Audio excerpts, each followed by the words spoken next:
Eu várias vezes trouxe aqui pra vocês vídeo falando sobre as entidades superpoderosas, deuses mais poderosos, heróis de determinada classe mais forte e por aí vai. Mas e quanto aos mais fracos? Da mesma forma que existe um herói fisicamente inferior, o mesmo vale para entidades, onde nem todas são insanamente fortes. Alguns contam com um poder bem abaixo, apesar de ainda serem mais fortes que a grande maioria dos seres do universo. E são esses que veremos no vídeo de hoje.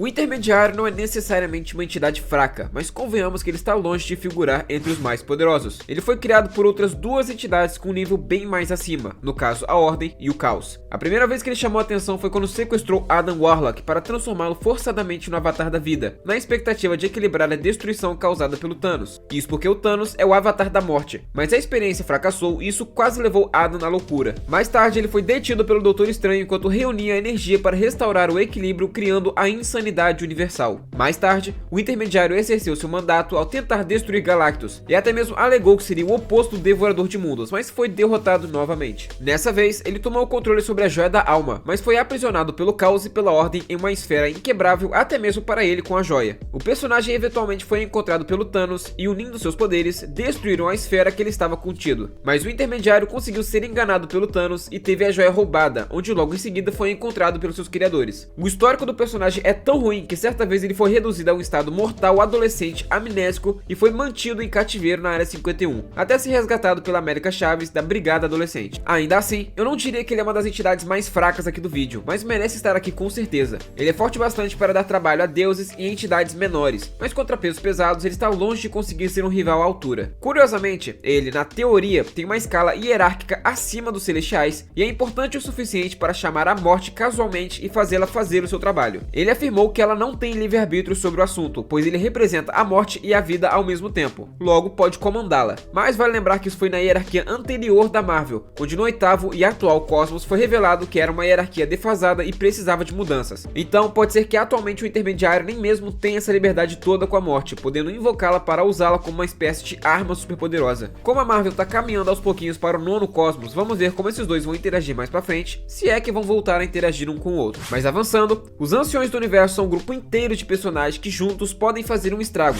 mas isoladamente não são grande coisa. Eles na maioria das vezes são formados por Grão-Mestre, Corredor, Jardineiro, o Campeão, Ego, o Planeta Vivo e o Colecionador. Bom, na verdade existem bem mais que esses, só que esses são os mais populares. Eles são os últimos sobreviventes de raças extintas e cada um descobriu que tinha expectativa de vida potencialmente infinita. Cada um deles se dedicou a uma obsessão como ser o mais rápido do universo, ser o maior campeão em lutas, ter o jardim eterno e perfeito e por aí vai. Graças a isso, apesar de cada um ter poderes cósmicos, eles têm focos diferentes, como o Corredor, que é extremamente mais rápido que seus irmãos. O Colecionador tem um arsenal de armas e objetos raros maior que os demais, e por aí vai. Dentre esses, eu excluiria o Ego, o Planeta Vivo. Esse realmente é poderoso, e já espantou o Galactus, que tentou tirar uma lasquinha do seu planeta para comer de lanche. Os demais não, só chegam a ser uma ameaça ao unir os seus poderes, onde ameaçaram Thanos quando o Titã foi contra eles. Ao mesmo tempo que juntos não foram capazes de derrotar o Galactus, apesar de estarem em uma superioridade numérica considerável. Individualmente, o histórico é ainda pior. Mesmo com as Joias do Infinito, eles foram humilhados fisicamente e intelectualmente pelo Thanos. O Campeão pediu arrego mesmo com a Joia do Poder. O Grão-Mestre perdeu para os Vingadores e versão alternativa dos heróis. E o Colecionador já passou sufoco na mão de secundários e arautos do Galactus. Então é como eu disse, com exceção do Ego, que é de fato extremamente poderoso, os demais estão em um nível médio para menos no que tange entidades. Mas avançando novamente com a lista, em terceiro eu coloquei o Epoch. Epoch é um ser cósmico, o mestre dos protetores do universo e a filha do falecido Ion, que era conhecido por dar poderes ao bracelete cósmico. Graças à interferência de Thanos no corpo de Ion,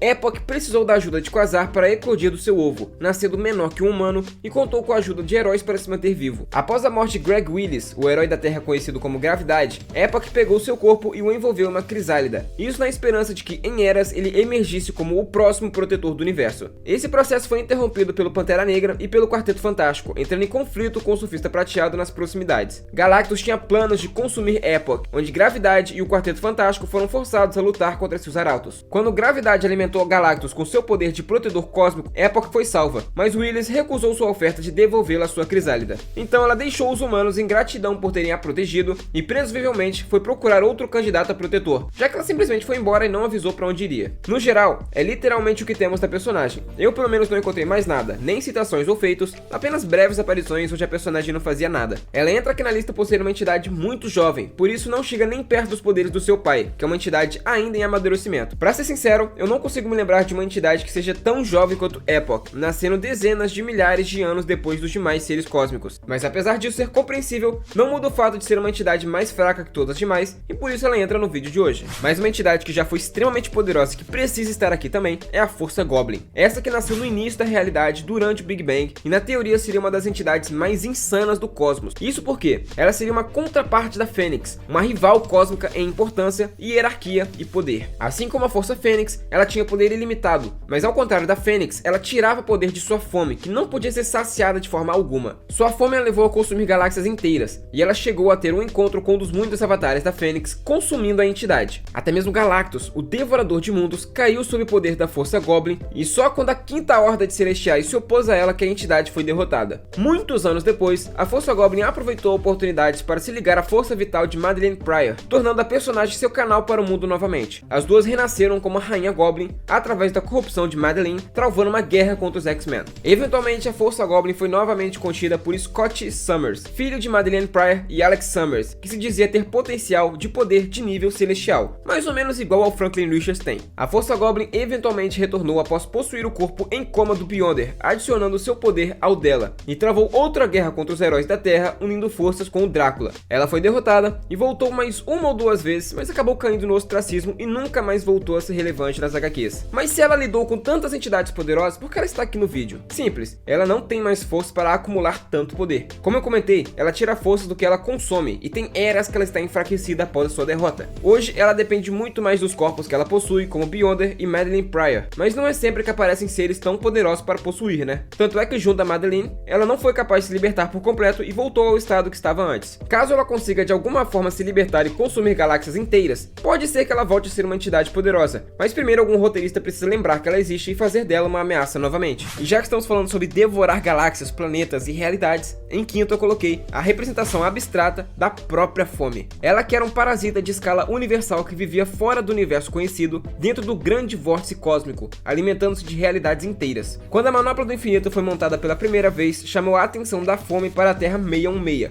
onde ele iria devorá-la, como supostamente aconteceu com muitas outras realidades no passado. No entanto, a natureza da realidade 616 exigia que alguém dentro dela criasse um buraco para a fome entrar. A fome manipulou a tecnologia e os pensamentos de Galactus para convencê-lo de que as joias do infinito poderiam acabar permanentemente com a sua necessidade de energia, e isso, claro, devorando planetas. Ao reunir todas as joias, Galactus se reuniu em um ponto crucial que, em vez disso, abriu um portal para o vórtice, permitindo que a fome entrasse na Terra 616. Felizmente, o Thanos estava prestando atenção no que estava acontecendo e destruiu o portal e espalhou as joias pelo universo novamente, mas deixou uma pequena porção da fome viva em sua realidade, precisando que o Titã Louco e o Devorador de Mundos lutassem contra ele. Galactus, mesmo enfraquecido, foi vitorioso, e a ameaça foi extinta, ou pelo menos a fração da fome que vimos lutar. E aí é que tá, eu coloquei ela na lista porque não fazemos ideia de qual o seu real poder, apenas citações. E a fração do seu poder que foi para o universo 616 foi derrotado por um Galactus faminto que estava passando certo sufoco com Thanos antes, então não era a fração mais poderosa de todos os tempos. E em sexto, eu me dei ao luxo de colocar dois personagens, já que ambos não têm muita história, são irmãos e são igualmente fracos, Gamiel e Devron. Os dois são celestiais jovens, tão jovens que são extremamente pequenos, do tamanho do Hulk, o que deixa eles com pouco mais de 2 metros, talvez 3. Isso enquanto todos os principais celestiais e os secundários têm tamanhos de montanhas inteiras. Alguns superam o tamanho de planetas e seus poderes são tão extensos quanto seus tamanhos. Claro que não é o tamanho deles que influencia no seu poder, ou coisa do gênero, mas geralmente o desenhista usa isso para representar a imponência e a ameaça que um ser cósmico representa. De qualquer forma, os dois foram designados para vigiar a Terra, já que com os anos o planeta se tornou extremamente importante no cosmos. Os dois eram muito competitivos e quase causaram a destruição da própria Terra, até mesmo mexeram no fluxo do tempo para invocar o Hulk de um futuro não muito distante. Gamiel ficou enojado que o povo pequeno, como foram chamados, de Devron, havia derrotado suas criações, o povo assassino. Então ele trouxe o Hulk do futuro e o enviou contra o povo pequeno e seu campeão, o dinossauro demônio. Eventualmente, Devron e Gamiel foram realocados para coordenar a primeira reunião entre Chris e Skrulls, o que muitos teorizam que foi a causa inicial da guerra entre as raças. E não foi qualquer coisinha, a guerra entre as raças durou 4 milhões de anos e continua rolando mesmo em futuros alternativos. Eles estão longe de ser os celestiais mais poderosos e principalmente os mais competentes, então entram aqui para o vídeo de hoje. E continuando a falar de celestiais, eu coloquei em sétimo Ea, o sábio. Esse é mais um que precisa estar aqui e o tamanho dele impressiona mais que os anteriores. Enquanto Devron e Gamiel contam com pelo menos 2 metros de altura, EA é menor que a cabeça de um ser humano, conseguindo ficar sentado no ombro de uma pessoa. Pra ser honesto, até hoje não sabemos se é um personagem que existe ou não, porque ele pode muito bem ser uma alucinação do Homem-Máquina. Enquanto estava sozinho em uma nave, o Homem-Máquina começou a ter alucinações com um mini celestial e ficou por isso mesmo, nunca houve muitas explicações. Supondo que o personagem exista de fato, vai entrar pelo mesmo motivo do Devron e Gamiel, que são minúsculos pés de celestiais reais e poderosos. Caso o personagem seja uma alucinação do Homem-Máquina e não exista de verdade, entra para o vídeo como uma curiosidade. Até porque ainda é bem legal saber que existe, mentalmente ou não, um celestial que atua como um grilo falante que perturba o Homem-Máquina. E em oitavo eu coloquei Aaron, o Observador, que é muito provavelmente a entidade mais poderosa dessa lista, talvez superando o Intermediário e a Força Goblin, mas dentre os seus está muito abaixo. Aaron era um vigia desonesto e sobrinho de Uatu,